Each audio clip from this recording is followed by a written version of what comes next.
from the TMZ newsroom. It's the Hollywood Beatdown with this man, the reigning UFC welterweight champion of the world, Tyron Woodley. What's up, man? What's up, man? Hey, you know what? I know we're gonna get into a segment in a minute because I am fired up. Yeah. But I'm definitely fired up about this. We got cards Mama, now. we made it. Right. We made it. I told you we was gonna make it. Tyron, what are you fired up about? I'm fired up about the Kardashians. 5 new seasons of the Kardashians at 150 million. One, I don't want to hate. Hats off to you. If my hair was cut, I'd probably really actually take it off. But I'm fired up that they're getting the money, but I'm kind of fired up that, damn, do they really deserve that much money? Yeah, well, here's the deal. They're getting $150 million for 5 seasons. It's going to take them through 2019. The majority of the money, 50 to 60%, is going to go to Kim, Khloe, and Kourtney. And here's the silver lining of the whole thing. The person who put the entire deal together, Kris Jenner, she's going to get 10%. She walks out with a cool $15 million. Is that from the 10% or is it 10%? That's included in the included and the 15 million? No, so 150 million, she gets 15 million of that, and the rest goes to all of the kids. Mom getting the cut? Yeah, all of it. The mom's cut. a G. Yeah. She's a master negotiator right here. You know what? Hey, Malcolm, you might be getting fired, brother. She making big deals. I'm going to have to pull her in on the team. Oh, you want Kris Jenner to manage She might have you? to enter the circle. What do you think Kris Jenner could do for your career? See, I would have to think about that because I don't know if I want my whole life on reality TV. So you don't want There's to be some reality stuff I star? want to keep in the closet. Like what? Like some, I can't tell you. You work for TMZ. So a lot of people are saying the Kardashians don't deserve this $150 million, that it's ridiculous, they're being overpaid. But to that I say, Conor McGregor just made $100 million to fight Floyd Mayweather. You're not going to compare and those what two. a lot of people are saying was We're a not going to circus. compare those two How right can now. you not compare it? You cannot. We're talking about a sport. That's like saying, okay, Michael Jordan went over and played baseball and made $40 million. Did he not deserve it? No, he was a professional athlete. It crossed over. This dude, Conor McGregor, was on welfare. He said, hey, you know what? I'm going to try this sport that's not making any money in Ireland. I'm going to chase my dream. And he talked himself into a fortune. Kim Kardashian made a sex tape with Ray J, parlayed that into reality TV success, and then became the head of an empire, beauty, fashion, all this stuff. We're talking about his skills, though. Her skills too. You don't You think seen she the has? All right, it's time for Tyron's favorite segment. It's called On the real, though. Yeah, on the real though, your boy Mike Bisping got sued for allegedly beating up a guy at a gym in Anaheim, California. Come on, bro. You about to fight the biggest fight of your life, make all this money, the fight I'm supposed to have, and you're going to blow it?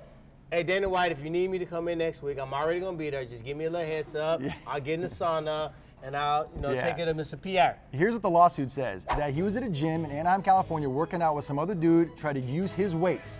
Michael Bisping allegedly got all mad at him. They got into a verbal altercation, and the guy says, Is this Michael Bisping's gym? Because you know he owns a UFC This gym. was at a 24-hour fitness. Why is in he at a Anaheim. 24-hour fitness? You own a UFC gym. I don't know. You got to ask That's him the that. first problem.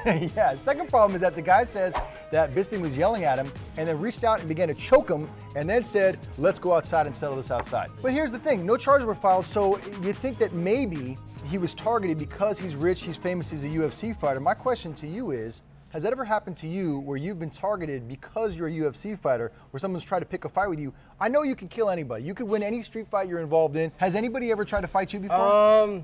Yes, I was at this little party on like the lake, and then this guy like reached up my friend's like his girlfriend's skirt. I grabbed his wrist. I'm like, hey, bro, you need to calm down a little bit. He's like, hey, man, you don't want these problems. You don't want to fight me, man. He said that to you? Yes. Okay. He said, I'm a UFC fighter. I said, number one, you're not. Number two, you're embarrassing yourself. Number three, you're about to get beat up in a way you've never been beat up before. Right. Then he grabbed my throat. Oh, he assaulted you. The next level is the mush to the face. He mushed your face? He didn't mush my face. I would have had to do what I had to do. But I was invited to this party. I didn't want to be that guy that slept this guy. But it was just like, I was shaking because I wanted to knock him out so bad. So knowing that if you were to touch this guy, you'd probably kill this guy and hurt this guy, and you know that would be followed, he would try to sue you. He would definitely try to sue you. How do you restrain yourself? How do you what do you tell yourself in that moment when You give a verbal disclaimer. Hey, man, I'm a professional fighter. If you keep going, I will knock you, the you know what out.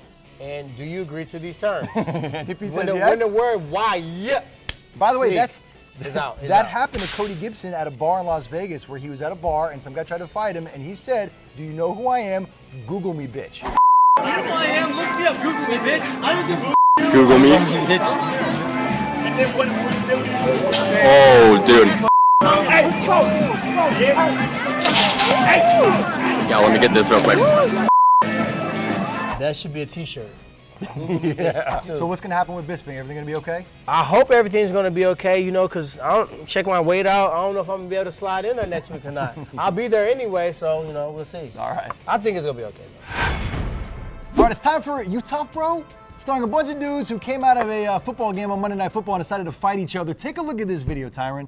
There is a giant Eagles fan and a giant Redskins fan about to get into a fight. Who do you think wins this fight? The You know I'm going to go with the brother because he already aggressively coming forward. Okay, you think with the the brother. strangle. They're fighting. They're upset about the way the football game ended, and here's how the fight goes down. Take a look.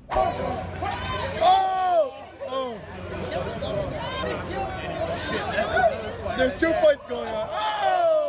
Okay, dude got knocked down. Don't worry. Okay, don't worry. Time out. Don't worry. I got a second angle. You ready for this? Okay, here's what happened. Boom!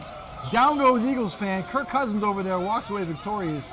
Did you see that one coming? You know what? When you get the pinkies going like this, you know he watched a couple of those ghetto movies when they was beating each other up in the street. So I gotta when the pinkies come out.